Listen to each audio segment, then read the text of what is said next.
So, good evening, dear friends. Meeting after a gap of 2-3 days.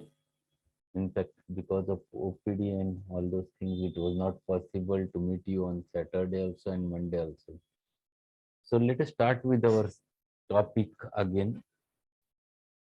We were discussing regarding the sixth edition, and we were learning the characteristics of vital force along with followed by the concept of disease, the definition of a disease, the definition of a medicine, and later on we have discussed few important things. He started explaining about the different pathogens which were prevalent during his time, where there is either there is a correlation between patient symptoms and the medicine. There might be some types of relationship, either a contraries, or either a similars, or third one, that is the absolute dissimilar, where there is no relation between patient symptoms and action of the medicine.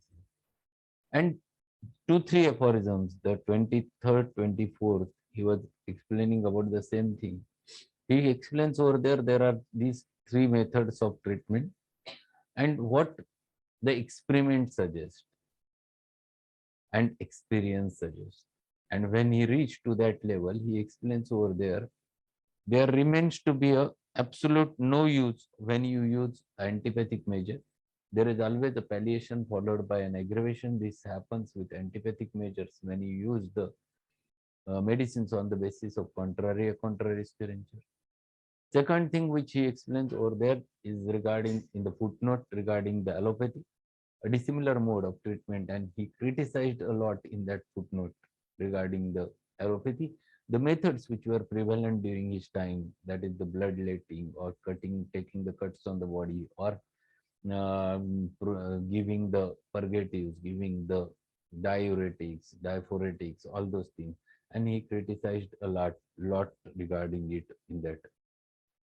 And thereafter, he comes to one conclusion that after careful study, you come to the only one conclusion that there remains to be only one pathy which can cure on the basis of correlation between the patient symptomatology and the action of a medicine, and that is homeopathy when you use it on the law of similar. So this is what we have learned up till now. Let us go ahead with the 25th aphorism and let us understand what he explains in the 25th aphorism. So we'll start with 25th. Now, however, in all careful trials, pure experience, the sole and infallible oracle of the healing art teaches us that actually that medicine which in its action on the healthy human body has demonstrated its power of producing the greatest number of symptoms these similar to these observable in the case of a disease under the treatment, does also in doses of suitable potency and attenuation rapidly, radically, and permanently remove the totality of the symptoms of this morbid state. That is to say, the whole disease present and change into the health that all medicines cure without exception those diseases whose symptoms most nearly resemble their own and leave none of them uncured. So after explaining the allopathy, after explaining antipathy, he comes to a last pathy, that is his own pathy. And he explains it is not me who is saying, but it has been said by the pure experience.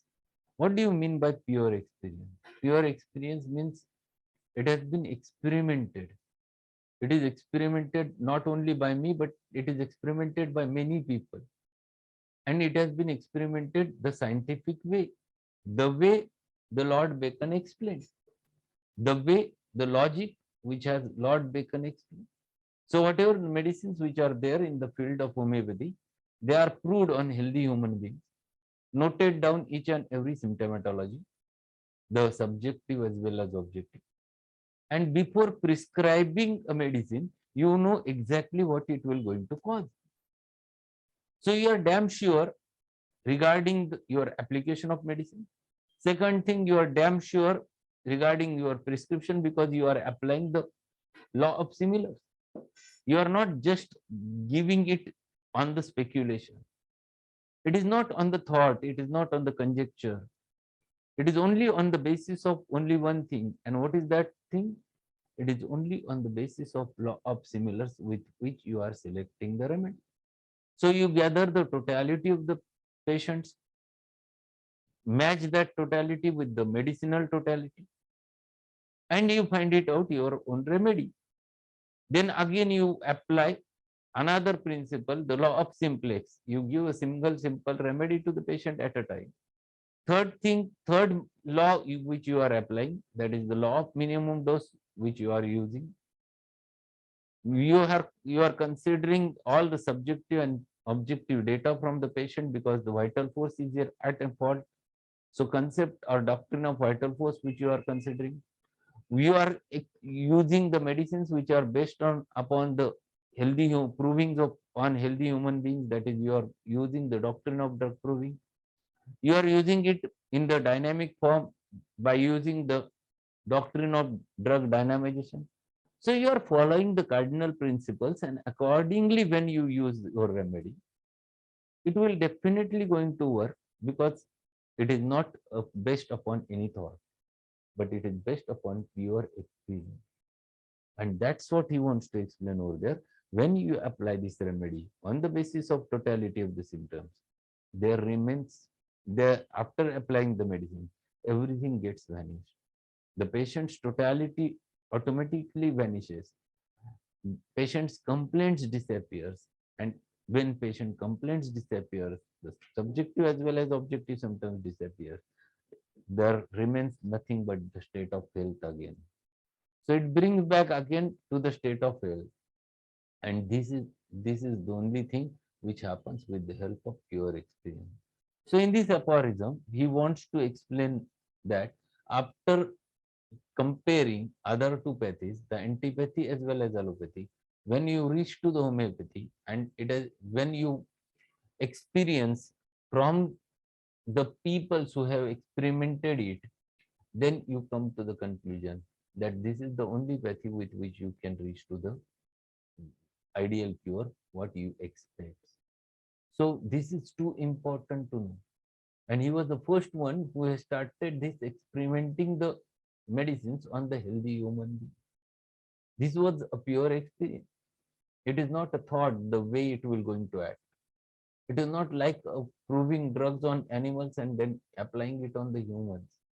And that's why those medicines which you are going to prescribe for the patient on the basis of totality of symptoms, they are always, always, always sure, and they are always you are always confident to prescribe them on the basis of this totality.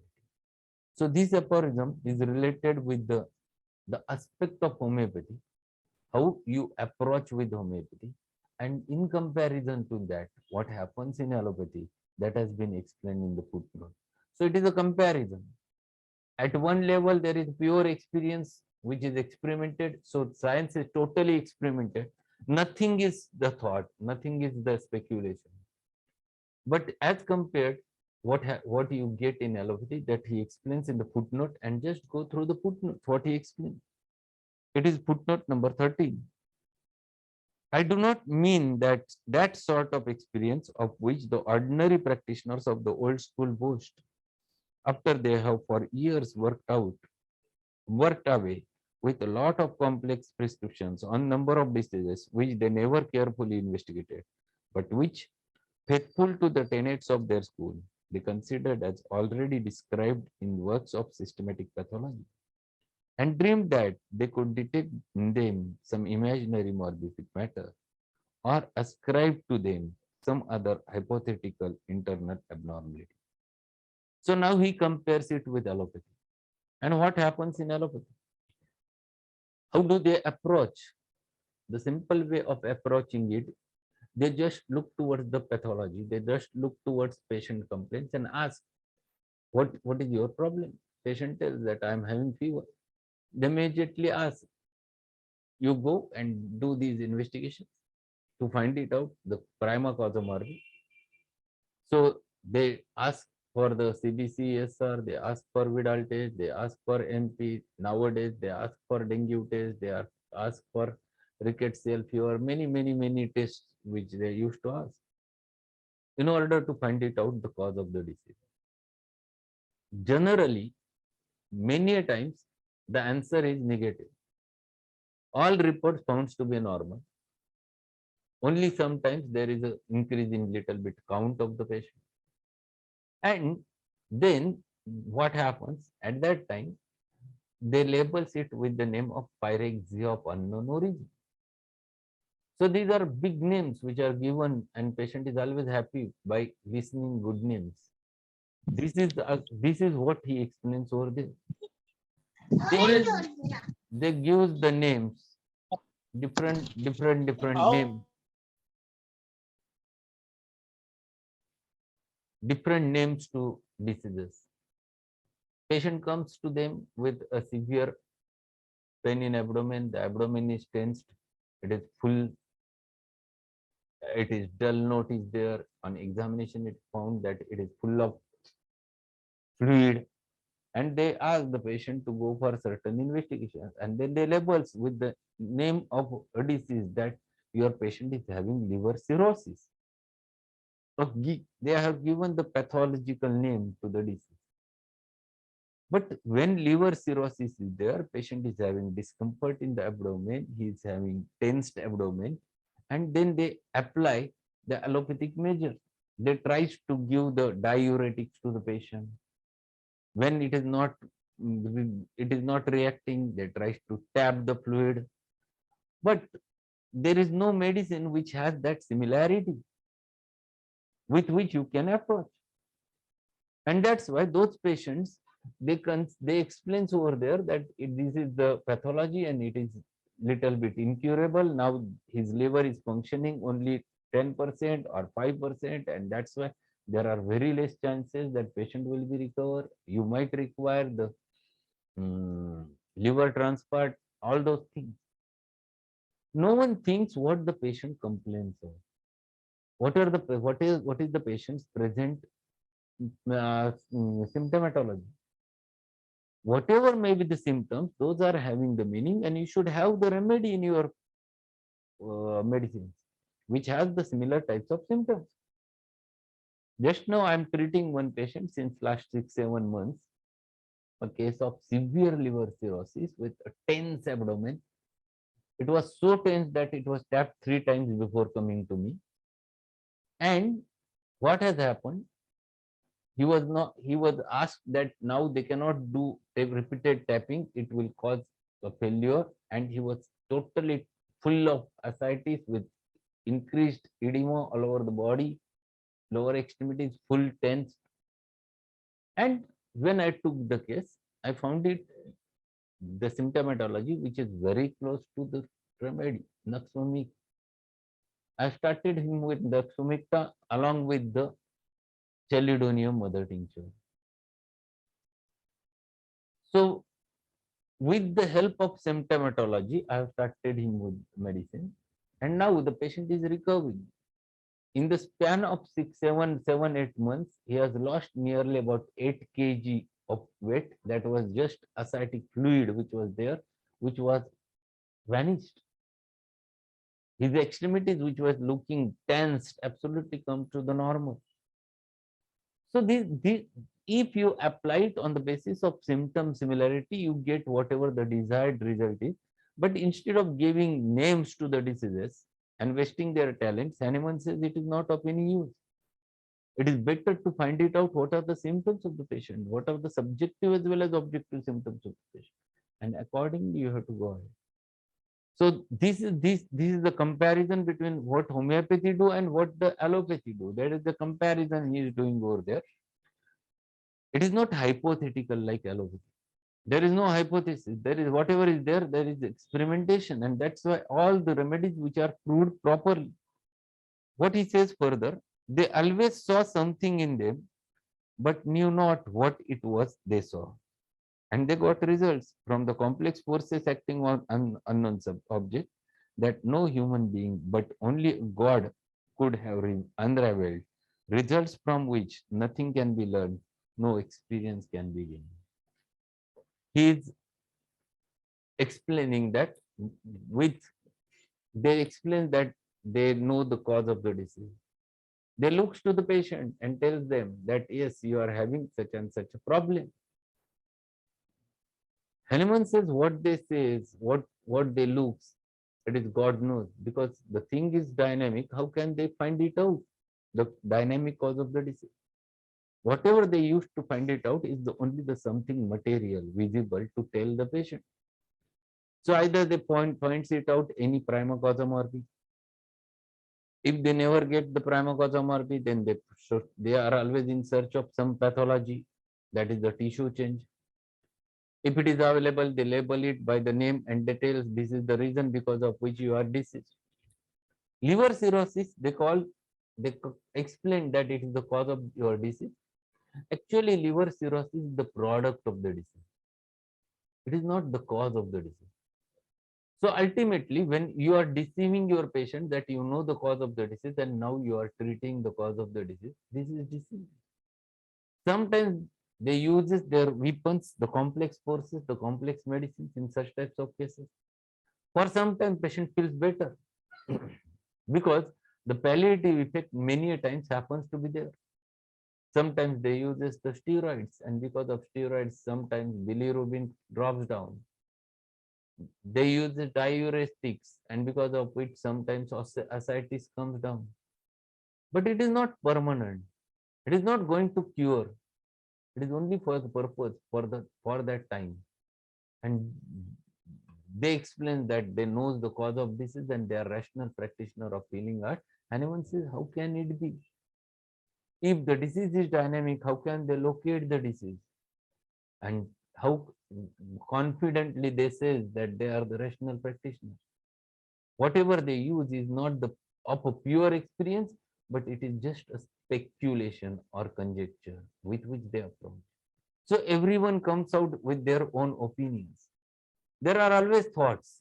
One physician takes the opinion of the others. That is the opinion. It is not that any principle they are using. Everyone is using their own experience, their own thought, their own conjecture, their own speculation. And that's why he criticized the allopathic science, because there is not at all any principle is there. And that's why he comments last sentence in this footnote, and that is really a reality of at present also. The 50 years experience of this sort means 50 years of experience looking again and again to find it out the prima causa morbi or to find it out material cause of disease.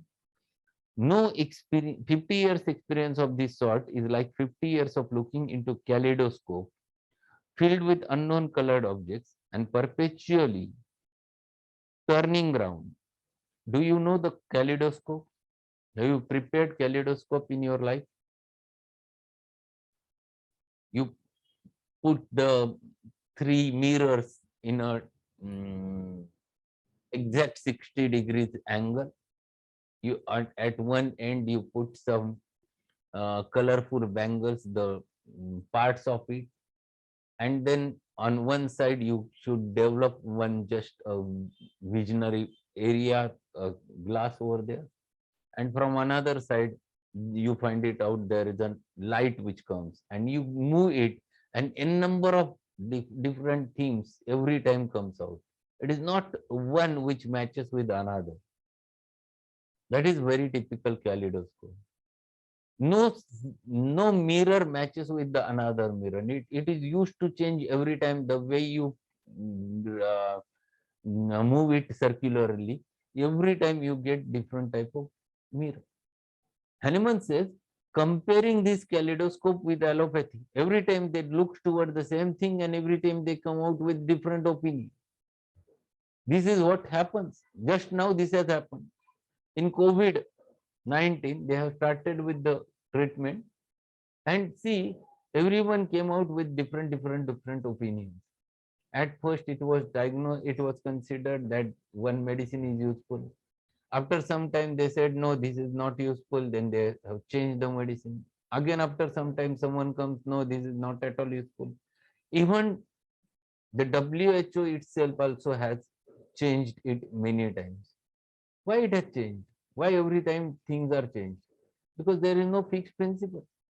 It is not based upon any pure experience. It is based upon opinions. So someone comes out with their opinions, and that's why that opinion remains for some time. Again, it changes. And Hahnemann criticizes it. 50 years experience of this sort is like 50 years of looking into kaleidoscope filled with unknown colored objects and perpetually turning around thousands of ever-changing figures and no accounting for them. Thousands of ever-changing figures.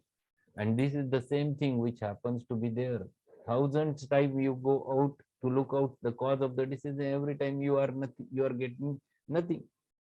You come out with something different and which is not at all logically related to the disease. And this is difference between the homeopathy and allopathy, which he tried to explain over there.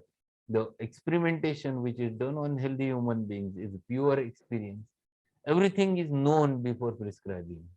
Whereas when you use the allopathic medicine, nothing is known before prescribing. Whatever is available is only the pathological change which it used to produce, but no relationship between the patient's symptoms and the action of medicine. And that's why it is not called to be a scientific. So there is everyone is using, trying their level best to find it out a solution for it, but they fails. No chronic disease can be cured with such method, and that's why once the diabetes is there, patient is always on medicines. Once the hypertension is there, he's always on medicine. Once the rheumatoid arthritis is there, he's always on medicine, and all those medicines are only called to be a palliative measures but not the curative measure. And that this is what he wants to explain, the comparison between the allopathy experimentation and homeopathic experimentation. There is one full question on this topic. The last sentence, those who are exam going students, please note, explain in detail. The 50 years experience of this sort is like a 50 years experience, years of looking into the kaleidoscope. Explain in detail, 20 marks. It is here you have to compare kaleidoscope with allopathy and you have to write down your essay. This is very important that you must able to understand against what you have to write over there. So this is for exam going students, they must know all those things and take notice of it that this is a question in the exam. So we have finished up to the 25th and we have to go ahead with the big one and very important one, that is the nature's law of cure from 26th Aphorism. This 26th is very important because the way homeopathic medicine works, it has been very nicely explained in this law. It is called as nature's law of cure as well as therapeutic law of cure. Why? Then you will understand in further few aphorisms when he explains it with the help of what happens in the nature. And then you will understand the importance of it and why he labeled it as a nature's law of cure. So we'll read first that 26th aphorism. This is the aphorism for the students. They should mug it up as it is. This is 2 marks question can be asked on as the MCQ nature's law of cure, or in the Vivas, this has been commonly asked. So everyone should take care of it. Aphorism 26. This depends on the following homeopathic law of nature, which was sometimes indeed vaguely surmised, but not hitherto fully recognized, and to which is due every real cure that has ever taken place. And then he explains the nature's law of cure. Vaguely, vague म्हणजे संदिग्धपणे, अस्पष्ट, which is obscured, vague. Surmised means applying any speculation, tarka, surmise. And then he explains the nature's law of cure. A weaker dynamic affection is permanently extinguished in the living organism by a stronger one. If latter, in bracket he writes down, whilst differing in kind, is very similar to former in its manifestation. So this law is very, very important to understand. This law is applicable everywhere wherever the dynamics plays the role. See what he says over there, a weaker dynamic affection. is permanently extinguished. Word which he has used is very important. Permanently is word which is important. At the same time, he uses the word extinguished. To extinguish means to remove it forever. समूळ नष्ट करणे. To remove it permanently is extinguished. So a weaker dynamic affection is permanently extinguished in the living organism by a stronger one. Now he explains this in relation with the disease state, but it is applicable wherever the dynamics is there. We'll take a simple example. See the example of a light. See the example of a bulb, which you know that through which you get the light. And at the same time, you know a sun. The manifestation of electricity which is running through the bulb and showing it is the light. Light is the manifestation of the electricity. So here the kind म्हणजे स्रोत. Here the kind is electricity through the bulb. And sun is another kind which also has the manifestation light. Both of them shows the manifestation which are similar. The electricity is having the same manifestation. The sun is also having the similar manifestation. The manifestations are dynamic. If you want to show a light, you cannot catch it and you show this is called as light. Not at all. It is dynamic. But when kinds are different, but manifestations are same, the stronger one removes the weaker one permanently. And this experience you take it daily. As the night goes away and sun comes out and the light starts expressing, the effect of a bulb which is there on in your house or in your room or in your hostel or anywhere, that starts fading away and as the sun rises. So the weaker manifestation of that electricity bulb is vanished completely as the sun comes up. So the manifestations are, when the manifestations are similar and things are dynamic, the stronger one removes the weaker one permanently. This is this anywhere you go with any example you use, and you're going to find it out the same thing again and again. For example, I am teaching you over here, and you are listening my sound, and somehow a DJ comes over there. Some function is there, and because of which a DJ comes, and because of DJ, you're going to listen whatever the song is going on. You're not going to listen my sound. It happens because the kind is different. The sound is the manifestation of my larynx, the laryngeal energy. DJ is there, there is an electrical instrument. It also shows a manifestation of a sound. So as it is stronger than my sound gets vanished permanently and you cannot listen anymore. Anywhere in the nature, this law is applicable. And because of which it is called to be a nature's law of cure. This is called as nature's law of cure and the therapeutic law of cure. Why it is called as therapeutic? Because we used to use the medicine on the basis of law of similars and it works in the similar manner. Because patient's natural disease has the manifestations which are very similar to your medicinal manifestation. So when you give the medicine, you are going to produce the similar artificial state of disease, which was very similar to the natural disease. The manifestations of both are very similar, but their kind is different. One is natural disease, another is artificial disease. And when kind is different, the manifestations are similar, the stronger one removes the weaker one permanently. So artificial disease produced by the medicine always removes the natural disease permanently if they are used on the basis of law of similars. And this is very important law, the nature's law of cure. So we have to understand this, and this is what we used to use in daily practice. We have to understand all those things in future. There is big footnote, and where he explains, he has given multiple examples to explain how this law is applicable in the nature. So we're going to learn that footnote in tomorrow's session, and then we'll go ahead that the probable explanation given by Hahnemann, how this nature's law works, that also we're going to learn in tomorrow's session. Till today, this will complete over here, and we'll have some chat if you have any queries so that we can discuss. 5 minutes are there with us.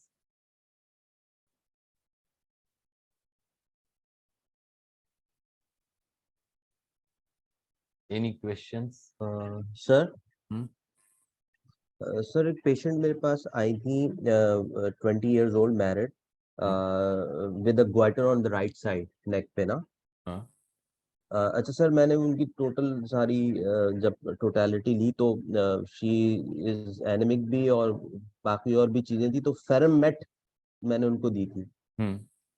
अच्छा उसमें हुआ ये कि sir कि 2 दिन तो उसने use किया लेकिन उसके बाद हुआ ये कि उसके जो पीरियड्स होके खत्म हुए तो उसके बाद उसको कुछ यूरिन पास करने के बाद ब्राउन लिक्विड आना शुरू हुआ, जिसकी वजह से वो परेशान हो गई। तो उसने मुझे आज मैसेज किया था कि ये इस तरह की चीज पहली मर्तबा हुई है मेरे साथ, जबकि उसने सिर्फ 2 दिन मेडिसिन ली थी।